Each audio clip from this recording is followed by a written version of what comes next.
કોલકાતામાં મહિલા ડોક્ટર સાથે રેપ વિથ મર્ડરની ઘટનાને પગલે સુરતની નવી સિવિલ હોસ્પિટલમાં કેન્ડલ માર્ચ યોજાઈ હતી। સિવિલ હોસ્પિટલના 200 જેટલા તબીબો આ રેલીમાં જોડાયા હતા।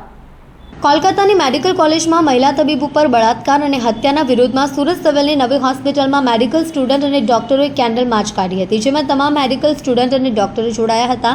તેમણે નર્સિંગ એસોસિએશને પણ સમર્થન આપ્યું હતું। નવી સિવિલ હોસ્પિટલમાંથી મળતી માહિતી અનુસાર 9મી ઓગસ્ટના રોજ કોલકાતાની મેડિકલ કોલેજમાં યુવાન લેડી ડોક્ટર અને પીજીની બીજા વર્ષની મેડિકલ સ્ટુડન્ટની ક્રૂરતાપૂર્વક હત્યા કરવામાં આવી હતી। તેના પડઘા આઘાત દેશની સાથે ગુજરાત સુરતમાં પણ પડ્યા હતા।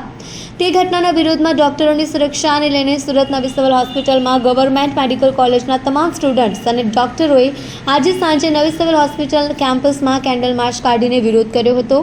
નર્સિંગ એસોસિએશનના ઇકબાલ કડીવાલાએ જણાવ્યું હતું કે સ્ટુડન્ટ અને ડોક્ટરોને નર્સિંગ એસોસિએશને પણ સમર્થન આપ્યું છે।